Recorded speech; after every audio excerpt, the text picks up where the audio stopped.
Probabilité de récession économique en 2023. Alors, une fois pour toutes, probable ou improbable? Mettons les points sur les i de manière méthodique.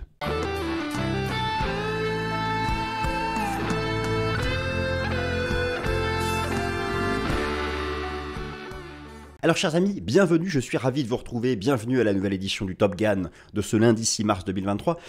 La semaine dernière, je vous ai proposé un format long. Je vous propose à nouveau un format long, je compte sur votre soutien, je compte sur vos likes, montrons à notre hôte commun, Swissquote, qui est très tatillon, montrons à notre hôte commun que de temps en temps, ce format long vous plaît. Alors, je vais traiter avec vous le sujet de la récession économique, on va le faire tranquillement, lentement, de manière méthodique. Alors, oui, j'ai tout chapitré, hein. Vous avez la barre de temps, vous avez toutes les sections, vous pouvez aller à la partie qui vous intéresse le plus, mais on va prendre le temps, vous savez ce qu'on va faire, chers amis. Nous allons reprendre plus d'une vingtaine d'indicateurs macroéconomiques pour l'économie américaine. Mais on va aussi parler de la Chine. La Chine qui se reprend fermement depuis le début de l'année. D'ailleurs, est-ce que la Chine pourrait être un moteur anti-récession? Bref, voyez cette nouvelle vidéo, qui je pense va durer plus longtemps que le format habituel de 30 minutes. Comme pour la deuxième semaine consécutive, mais c'est promis. Dès la semaine prochaine, je repasse à un format court. C'est promis. Alors, je compte une dernière fois, je ne vous le demanderai plus jamais, sur vos likes pour montrer à notre hôte que ce format vous plaît. Voyez ça comme un nouveau long documentaire avec des guillemets que vous pourrez prendre le temps de regarder plus tard. Alors voilà, qu'est-ce qu'on va faire? Déjà, on traite donc le sujet de la récession économique en termes de probabilité. J'ai rassemblé une trentaine, un peu moins peut-être, d'indicateurs global macro pour l'économie américaine. J'ai tout catégorisé. J'ai donné une note à chacun de ces baromètres macroéconomiques. Ensuite, un coefficient à chacune des catégories. Et nous arriverons ensemble à une note finale, à une probabilité de récession économique. Bien sûr, vous pouvez exprimer vos désaccords ou accords dans les commentaires, et vous aurez peut-être une autre lecture que moi, mais on va donc prendre le temps, et c'est pour ça que ça va être un peu long, mais bon, voilà, c'est promis, dès lundi prochain, je repasse vraiment au suivi marché, analyse technique, indice boursier. Je vais quand même en dire un mot. Mais là, il faut absolument qu'on traite ce sujet parce qu'on entend tout et tout et n'importe quoi. Pour certains, la récession n'existe pas. Pour d'autres, c'est sûr à 100%. Et alors, où est le sérieux dans tout ça? Et je parle là d'économistes. Hein, donc, bon. Donc, on va regarder ça ensemble. Donc, on va tous les regarder. Le graphique de chacun de ces baromètres. On leur met une petite note. Et puis, on arrivera donc ensemble à un résultat. Et il ne faut pas aussi sous-estimer l'importance de la Chine, je dirais davantage l'importance de la Chine, à ne pas sous-estimer en particulier pour l'Europe, qui est les entreprises européennes, à 40%, sont liées au commerce international avec la Chine. Pour l'ouverture internationale des entreprises états-uniennes est 2 fois moins importante d'un point de vue relatif. C'est pourquoi, si la Chine repart vraiment, l'Europe pourrait échapper à la récession. Ce qui est moins le cas pour l'économie américaine. Alors oui, il y a toujours l'épée de Damoclès géopolitique, oui, je sais, le risque de troisième guerre mondiale, oui, c'est souvent, si on dit oui, de toute façon, tout va s'effondrer, la troisième guerre mondiale arrive, bon, on arrête de réfléchir, et puis voilà, c'est... Bon, moi je dis quand même, restons classiques, même si nous savons tous qu'il y a un risque qui dépasse les simples agrégats de conjoncture économique. Alors, le plan va s'afficher sous vos yeux, récession 2023, alors une fois pour toutes, probable ou improbable, vous avez probablement une opinion sur le sujet. Alors, je prends le temps, hein, comme je vous l'ai dit, je prends à nouveau le temps ce lundi, donc je lis tranquillement les slides. Voilà, hein, et c'est pareil, vous de votre côté, regardez la vidéo en plusieurs fois, voilà, mais bon, c'est... voilà, donc on prend le temps, on est tranquille. J'ai tout catégorisé. Alors, en cette semaine de publication du rapport NFP aux États-Unis, oui, alors c'est aussi pour ça que j'ai voulu traiter ce sujet, c'est que cette semaine, c'est la publication aux États-Unis du rapport NFP, vendredi, et mercredi, l'enquête ADP. Ce sont les 2 grands baromètres du marché du travail aux États-Unis, et naturellement, c'est l'indicateur ultime de récession le jour où, parce que pour l'instant, il est tout en bas, le taux de chômage aux États-Unis se met à avoir une inflexion haussière, cette fois-ci, on est sûr, les entreprises commenceront à licencier pour préserver leur marge. Mais nous ne sommes encore pas là. Donc, avec cette perspective de vendredi qui arrive, le 10 mars, du rapport NFP, et le mercredi 8, l'enquête ADP, vous allez voir, ça en fait partie. Donc, en gros, il y a plusieurs types de baromètres macroéconomiques. ce qu'on appelle les hard data macroéconomiques, les soft data macroéconomiques, les data dites transversales, les modèles combinatoires. Nous allons parler de la Chine.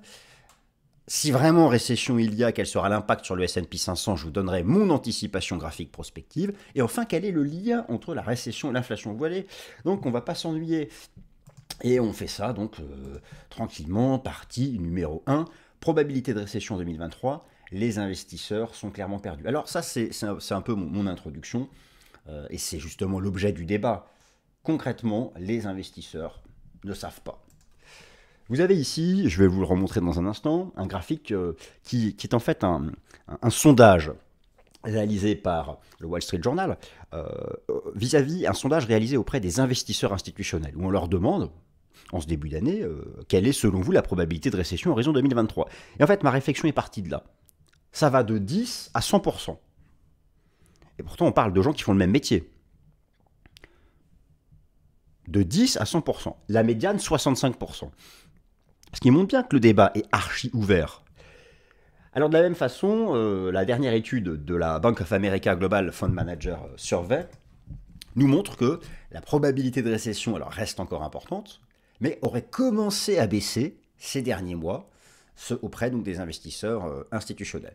Voilà donc de quoi nous partons. Le sujet est très vaste parce que la probabilité médiane de récession s'établit donc à 65%. Et puis, lorsque l'on zoome justement sur ces datas, bon, vous voyez bien que... Alors, Goldman Sachs est ici. Et vous voyez un peu la disparité des opinions. Des investisseurs institutionnels pensent qu'il y aurait une récession à 100%, d'autres pas.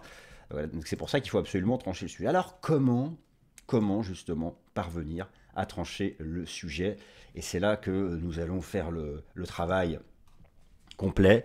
Il y a 4 grands types d'indicateurs macroéconomiques. Les hard data, on va voir ce que c'est.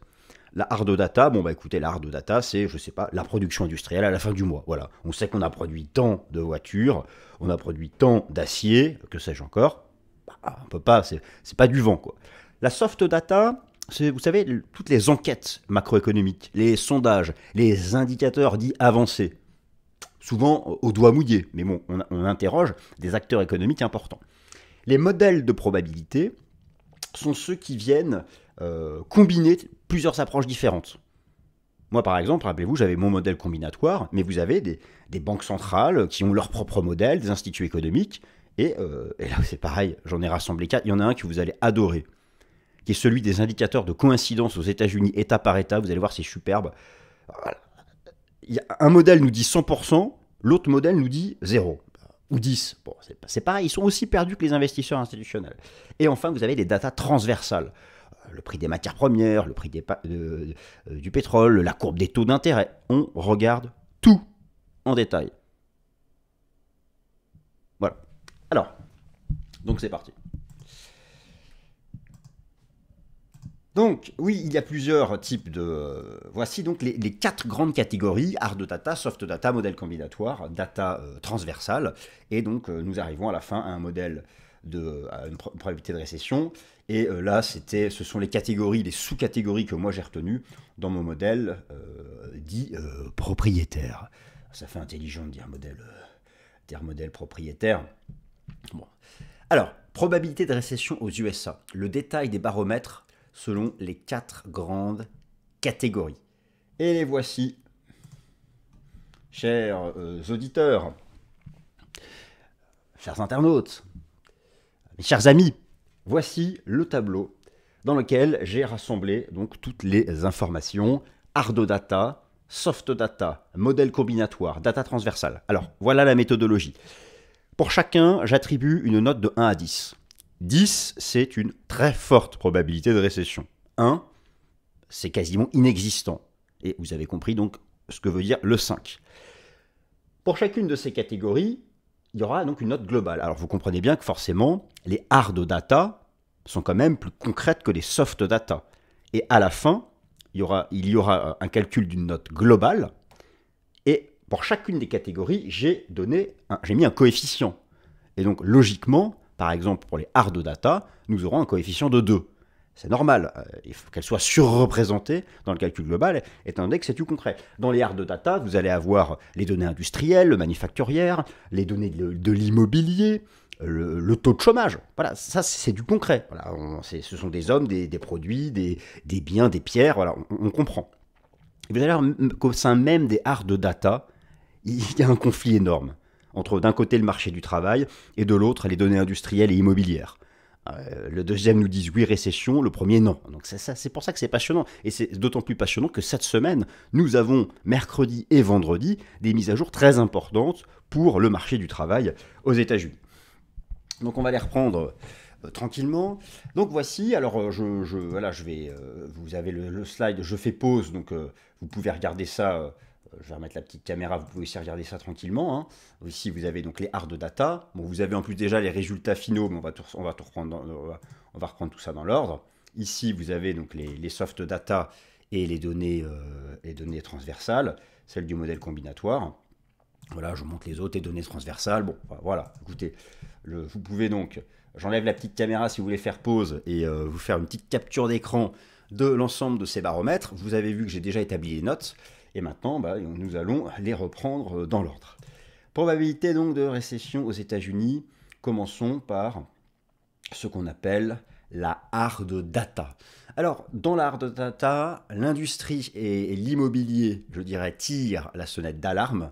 L'industrie et l'immobilier tirent la sonnette d'alarme. Le marché du travail, lui, reste parfaitement zen. Immobilier résidentiel ancien, le Case-Shiller Home Price Index, les permis de construire immobilier. Vous voyez tout de suite que dans le secteur immobilier, les notes sont vraiment mauvaises. Je vous le rappelle, 10, c'est forte probabilité de récession, et 1, c'est récession improbable. Alors qu'au contraire, toujours du côté des hard data, eh bien, lorsqu'on regarde les données du marché du travail, les notes sont plutôt basses.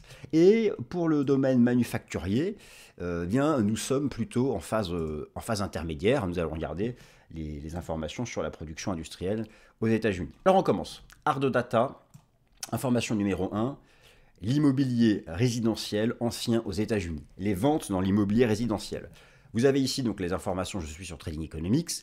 Bon, vous regardez l'histogramme, effectivement la tendance n'est pas haussière, hein, c'est un euphémisme, on pourrait même dire que la tendance est plutôt baissière. Regardons sur longue période. Voilà. Alors, nous, on va se concentrer sur le fait qu'il y a eu une récession en 2008-2009, la crise financière, et la récession du Covid.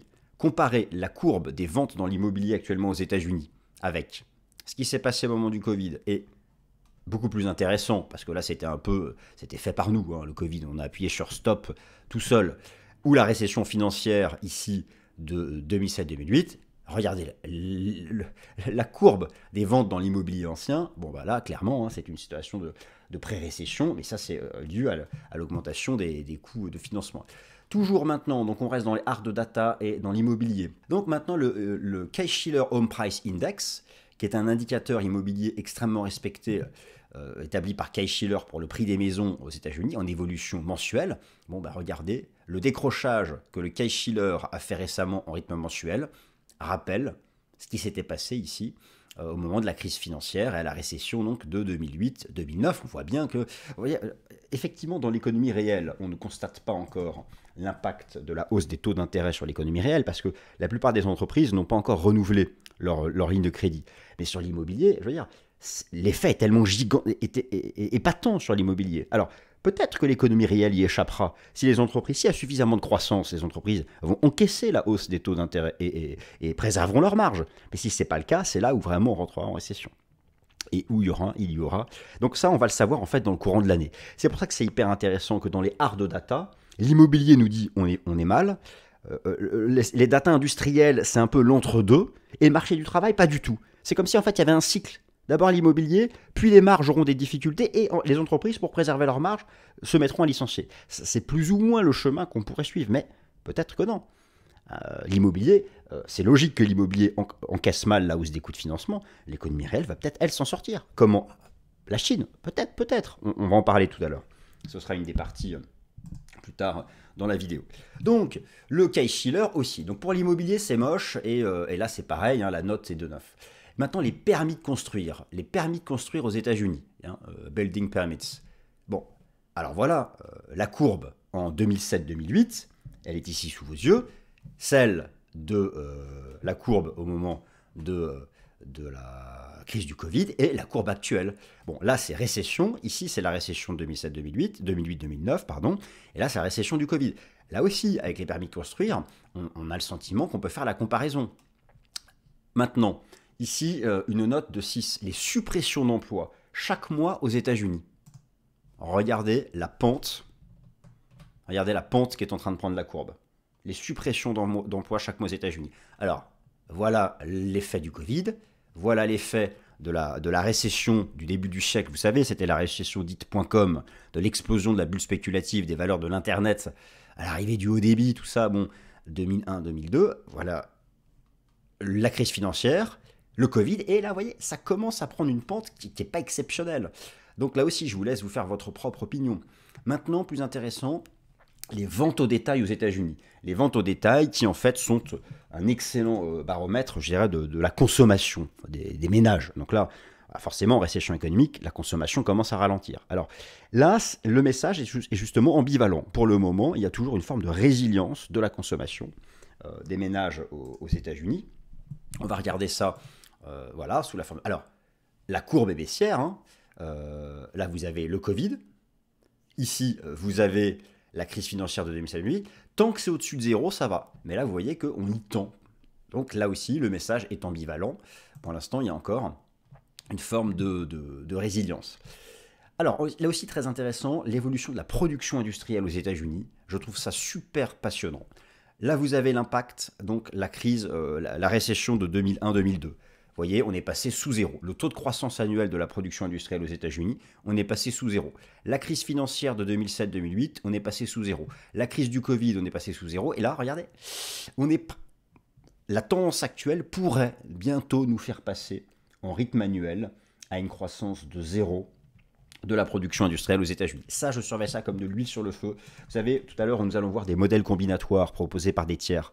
J'en ai étudié 4 et à chaque fois, dans les hard data, ils mettent la production industrielle. Je vous garantis que le jour où, et c'est actualisé chaque mois, le mois où le taux de croissance de la production industrielle aux États-Unis devient négatif en rythme annuel, cette fois-ci, c'est sûr, on est dans le dur, les taux d'intérêt commencent à contracter l'activité, à contrarier l'activité manufacturière.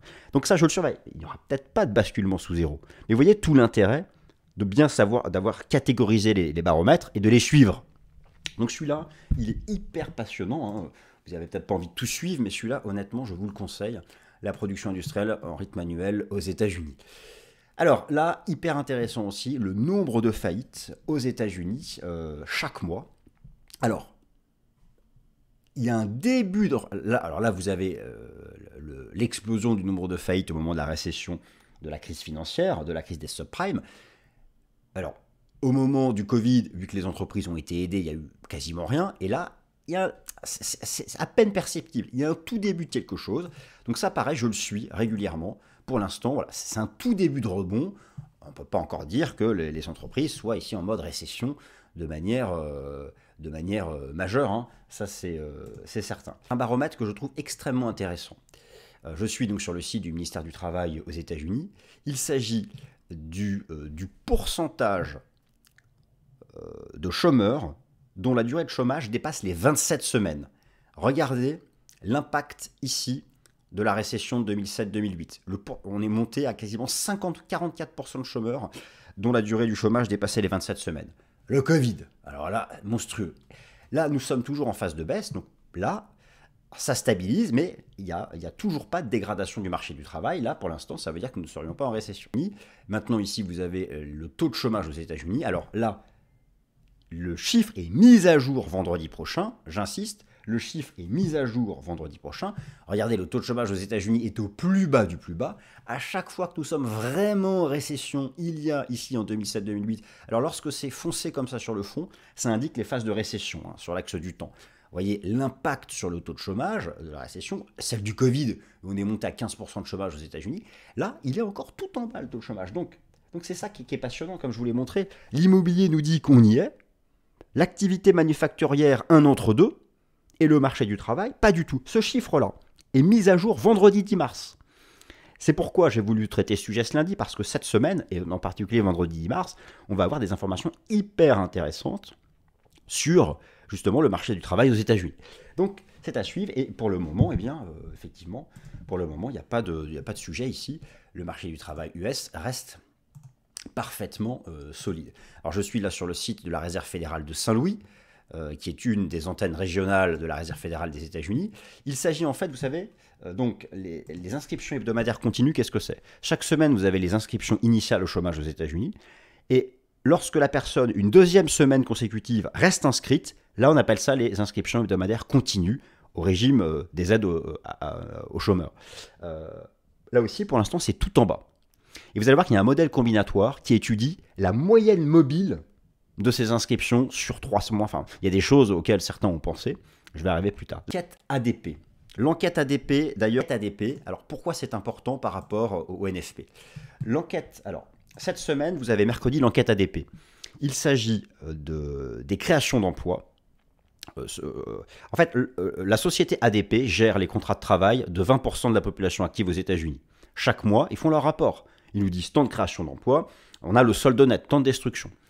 Le rapport NFP, qui est le rapport officiel sur le marché du travail aux États-Unis, qui sera mis à jour là, ce vendredi 10 mars, lui, en fait, il n'est pas basé sur les contrats de travail, j'ai appris ça récemment, il est basé sur un échantillonnage, sur des enquêtes. J'étais choqué, complètement choqué. Moi qui avais mis le rapport NFP sur un piédestal, non. L'enquête ADP serait donc beaucoup plus pertinente car appuyée sur du concret. Et donc récemment, l'enquête ADP, le mois dernier, elle a ralenti. Le rapport NFP, lui, il a accéléré. J'aurais tendance à faire confiance davantage à l'enquête ADP, et en particulier aux prochaines mises à jour qui sont cette semaine. Donc cette semaine, vraiment surveiller l'enquête ADP. Parce que en situation de récession, eh bien, vous voyez, la récession du Covid, bon, bah, il y a des destructions. En termes, il y a un maximum de contrats de travail qui sont supprimés par les entreprises. Vous voyez un peu le solde négatif qu'on avait eu. Là, on n'y est pas encore, mais regardez le dernier mois. Voilà, on avait eu un ralentissement qui interrogeait. Le taux de séparation, donc toujours en marché du travail, par État. Alors, on va enlever l'Alaska, le Wyoming et l'Idaho. On va regarder le total pour les États-Unis. Et voyez donc le taux de séparation au moment de la crise du Covid. Là, on est encore tout en bas. Alors, certains économistes vont hyper dans les détails en disant que certains États industriels, je ne sais pas moi, comme le Michigan, seraient plus en avance car plus industriels. Certains étudient plus en détail les statistiques de certains États aux États-Unis. Il y a 50 États aux États-Unis. Hein. D'ailleurs, tout à l'heure, je vais vous montrer un modèle combinatoire qui travaille ce sujet. Donc voilà, ça fait partie des... Et donc là, forcément, j'ai mis une note de 1. Alors, overall, eh bien, pour les hard data, la note finale, eh bien, c'est ce que vous allez découvrir plus tard, parce que maintenant, nous allons passer au soft data. J'espère que vous êtes toujours là. Ou peut-être que vous avez repris la vidéo une deuxième fois. Les soft data, attention au PMI du secteur manufacturier, et le rapport NFP n'est qu'une enquête. Alors, qu'est-ce que l'on met dans les soft data?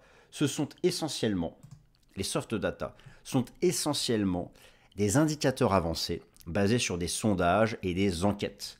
Alors moi j'ai mis toute la liste qui est ici sous vos yeux dans les soft data, PMI manufacturier. Alors je vais être ici plus précis. J'ai mis les indices PMI pour Purchasing Manager Index, qui sont des enquêtes réalisées auprès des directeurs d'achat, donc ceux dans les entreprises qui doivent se projeter le plus à long terme, donc on peut logiquement les considérer comme des indicateurs macroéconomiques avancés. Je vais être précis. Il y a les indices PMI de Markit et de l'ISM. L'ISM aux États-Unis, pour l'Institute for Supply Management, aux États-Unis, ils ne respectent quasiment que l'ISM. Ben, c'est normal, c'est un institut américain, donc logique. Markit, c'est britannique.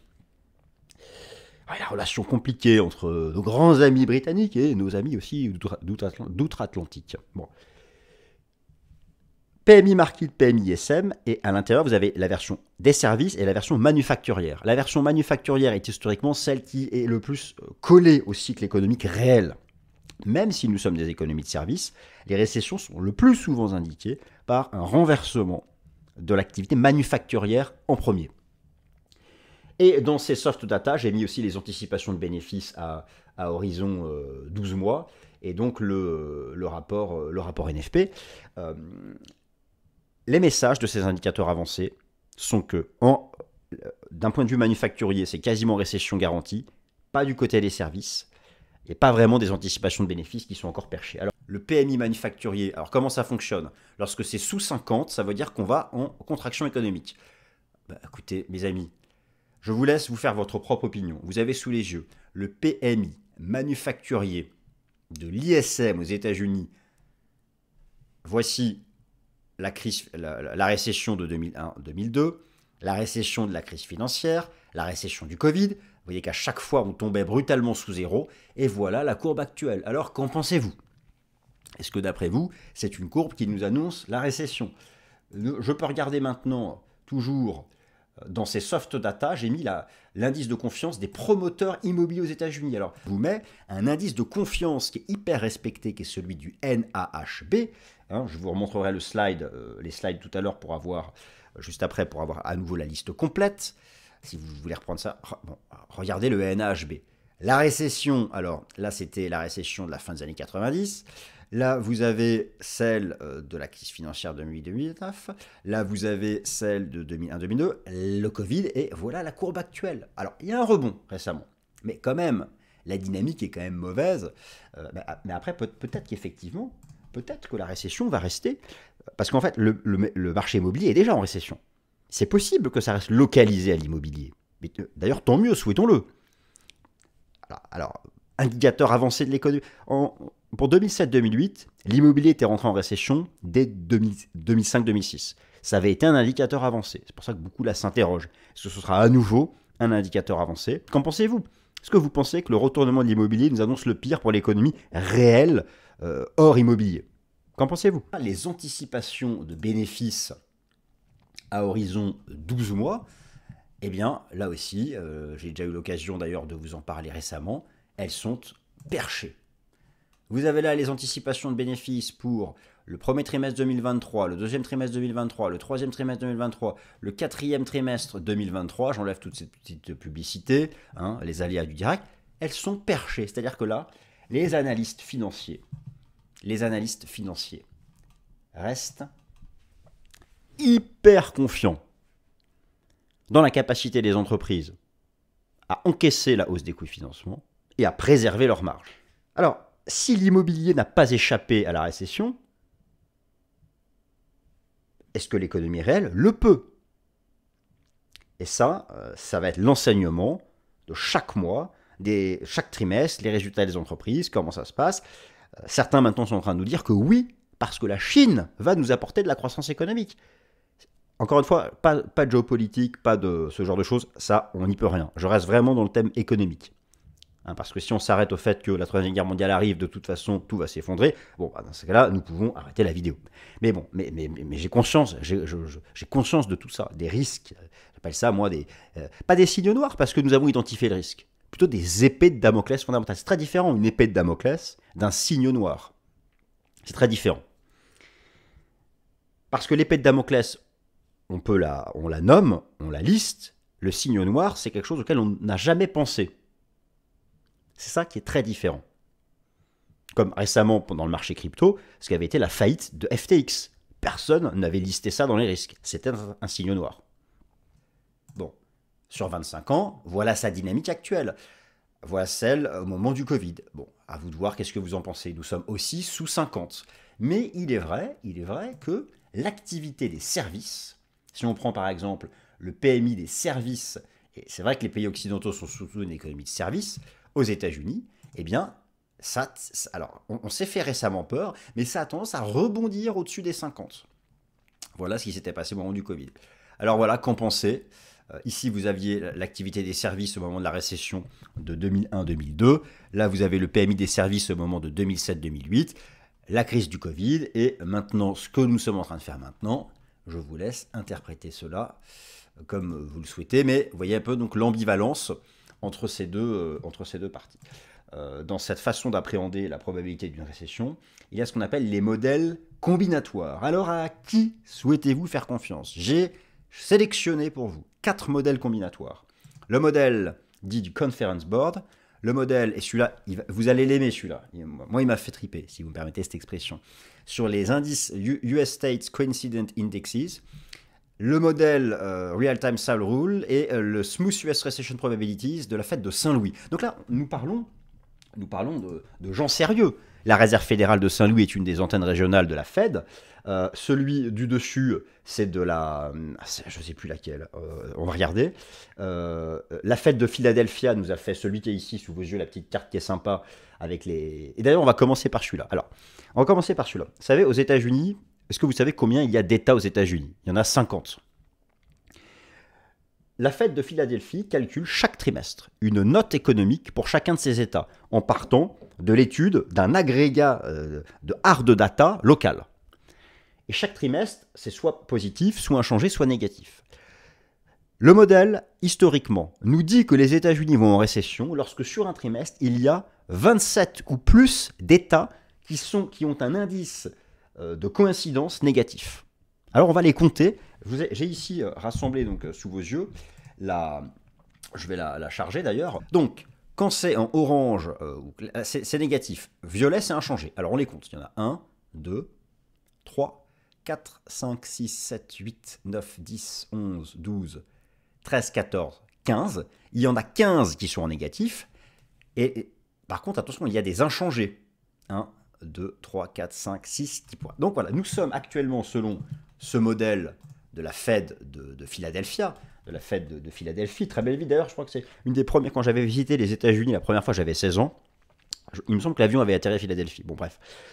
Sur la côte est des États-Unis. Et donc, voilà, nous sommes actuellement à 15 États avec un indice de coïncidence négatif. Donc le modèle ne nous dit pas encore qu'on est en récession, mais ça se dégrade. C'est au-dessus de 27. Ben voilà, 27, il y a 50 États. Donc celui-là, je le suis, il est bien fait, il est hyper précis, les State Coincident Indexes de la Fed de Philadelphie. Moi, je l'aime beaucoup, ce modèle. Maintenant, on va regarder celui de la Réserve fédérale de Saint-Louis, qui est un super modèle combinatoire aussi. Le Smooth US Recession Probabilities de la Réserve fédérale de Saint-Louis. Ça fait 34 minutes, j'espère que vous êtes toujours là. Celui-là, il m'intéresse beaucoup parce que c'est un modèle combinatoire qui intègre les chiffres de l'emploi, la production industrielle, les données manufacturières, les données commerciales. Et donc, sa note actuelle, c'était en janvier, est de 0,90. Donc bah, là, ça veut dire que selon ce modèle, on n'est pas en récession. Selon le modèle de Philadelphie, on est à 50% de proba. Donc celui-là, c'est le plus positif. Hein. Donc vous voyez, ils se contredisent tous. Et vous en avez un autre qui est celui du Conference Board.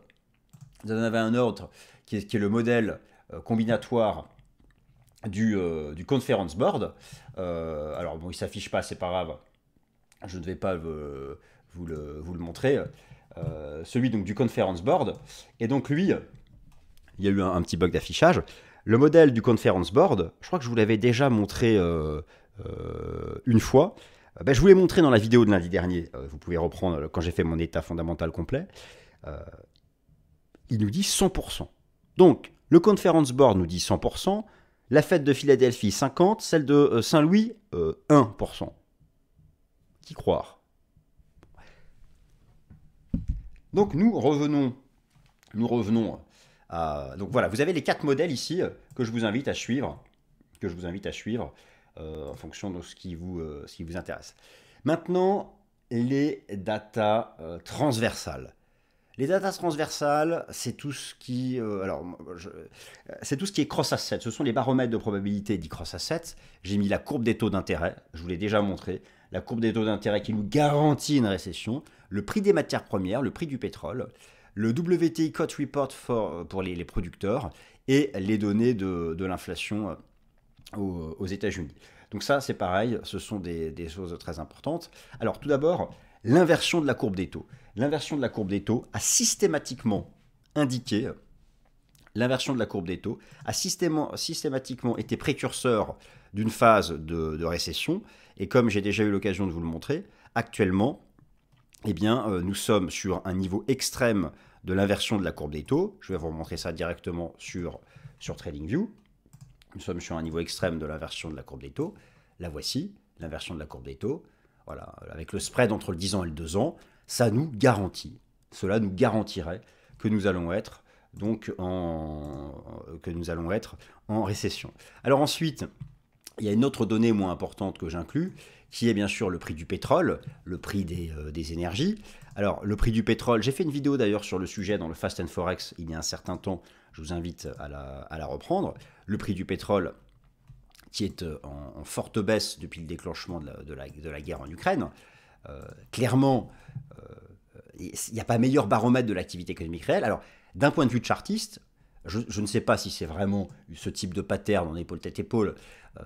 Et là, ce sera vraiment la vue la plus baissière. Mais vous avez ici le niveau des 63-65 $, qui était le niveau, le record avant le choc boursier de la crise sanitaire.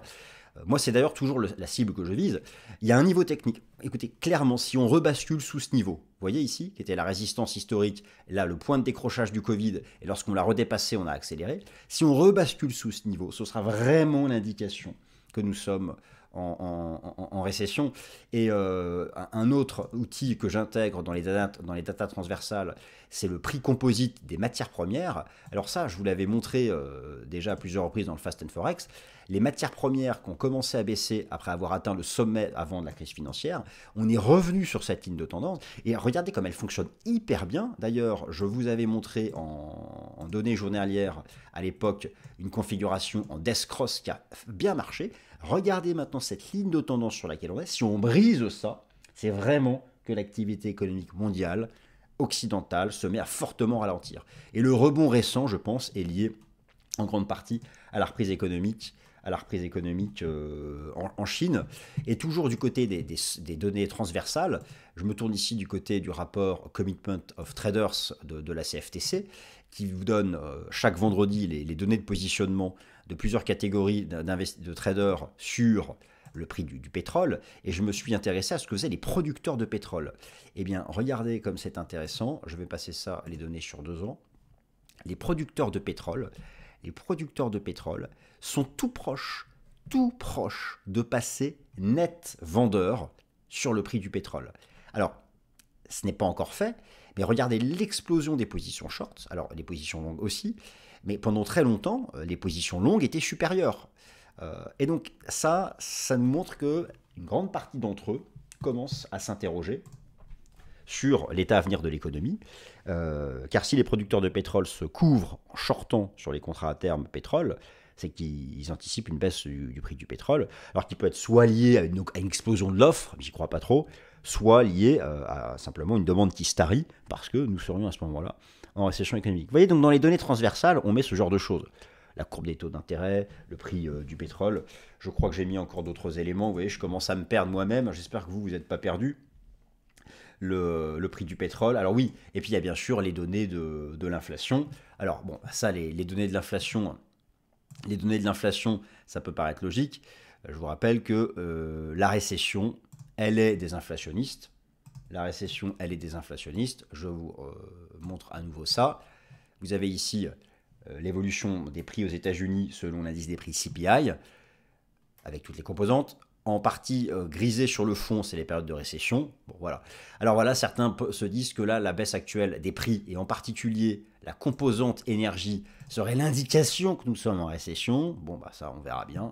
Ça, c'est ensuite chacun son point de vue. Voilà, mes chers amis, est-ce que vous êtes encore présents? Êtes-vous encore présents avec moi? Nous venons de passer en revue les hard data, les soft data, les modèles combinatoires et les data transversales. Maintenant, un mot sur la Chine et ensuite on regarde la note finale. Et puis vous me direz dans les commentaires si vous pensez que cette probabilité finale vous semble correcte.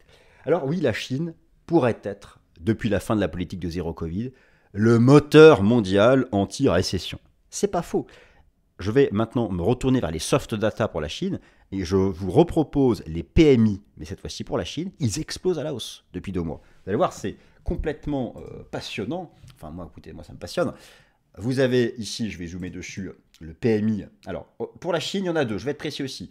Vous avez le PMI établi par la NBS et le PMI établi par la Caixin. Regardez, le PMI qui s'était enfoncé depuis la fin de la politique de zéro Covid, ça explose à la hausse. Mieux, nouveau record pluriannuel de la bourse de Shanghai. Donc je vais passer ici, je vous les montre. Voilà, alors ça c'est la courbe des taux. Voilà, elles sont là. Donc, vous avez ici toutes les bourses chinoises. Donc, alors attention, la bourse de Shenzhen, de Taïwan, Shanghai et Hong Kong. Concentrez-vous en vert sur Shanghai, on vient de faire un nouveau record depuis le rebond du 28 octobre. Et si vous regardez la performance des places boursières chinoises en year-to-date depuis le début de l'année, Shanghai prend 6%. Donc voilà. Alors, est-ce que cela serait suffisant? Est-ce que cela sera suffisant de voir un rebond de l'économie chinoise pour permettre à l'Occident d'éviter la récession? Je dirais que ça peut aider en particulier certains États européens. Je pense à l'Allemagne, qui est très imbriquée dans le commerce mondial avec la Chine. Probablement pas pour les États-Unis. Même si les relations commerciales entre la Chine et les États-Unis sont importantes, les entreprises américaines, les grandes entreprises américaines exportatrices, sont nettement moins exposées à la Chine que les grandes entreprises exportatrices européennes. Ça pourrait donc aider l'Europe. Encore une fois, en mettant de côté tout ce qui est considération géopolitique. Mais moins les États-Unis. Alors après, si les États-Unis ralentissent vraiment à cause de la hausse des taux d'intérêt et que la Chine, elle repart, est-ce que ça va pas permettre de maintenir un espèce d'équilibre, quelque chose qui serait pas trop mauvais, pas trop récessif? Bon bah ça, écoutez, seul le dieu de l'économie prospective le sait, car il est le seul à pouvoir voir dans le futur. Et maintenant, mes amis, j'espère que vous appréciez ce documentaire un peu long, si vous êtes toujours présent, la note globale pour la probabilité d'une récession. Eh bien, la note globale, j'ai appliqué donc un coefficient de 2 pour les hard data et pour tout le monde de 1. La note globale est de 47%. Voilà. C'est la probabilité de récession que je vous propose. 47%. Vous voyez, ça m'arrange, ça arrange tout le monde. Ça va pas nous aider. Une chance sur deux. Une chance sur deux. Mais bon, écoutez, c'est pourquoi il va falloir se concentrer sur les toutes prochaines données du marché du travail. Allez, maintenant, on repasse au marché. Pour conclure, en cas de récession, où ira le S&P 500 ? Alors, on regarde ça. Allez, c'est parti. On va rester encore un peu avec moi, c'est presque fini. Alors, tout d'abord, pourquoi c'est un thème intéressant? C'est quelque chose dont je vous ai déjà parlé, mais je vous rappelle. Toutes les récessions économiques se traduisent par une baisse du prix des actions et des indices boursiers. Vous avez ici sous les yeux les récessions du passé et en rouge l'impact que cela a eu sur l'indice S&P 500, les récessions du passé et l'impact que cela a eu sur l'indice S&P 500. Et vous avez donc, j'enlève la petite caméra, regardez en bas à droite, la performance moyenne. La performance moyenne en récession, elle est là, je l'ai mis ici, elle est de moins 34% en moyenne lorsque nous sommes en récession. Alors, quel serait justement l'impact sur l'indice S&P 500? Eh bien écoutez, nous allons prendre cet indice S&P 500, alors qui essaye de préserver cette pattern, hein, ça je vous en parle chaque lundi. On va prendre l'intervalle de prix depuis les records de décembre 2021 et attendez, nous allons aller à moins 34% en moyenne, voilà, ici. C'est-à-dire que si vraiment on est en récession, le marché irait au bas mot, en récession moyenne, sur sur ce niveau, sur les 3150 points. Donc voilà, c'est pour ça qu'en fait c'est un enjeu vraiment très important. Si récession est évitée, le marché peut revenir sur ses plus hauts. Si on file en récession, on rebasculera sous les plus bas du mois d'octobre dernier en appliquant donc la performance moyenne.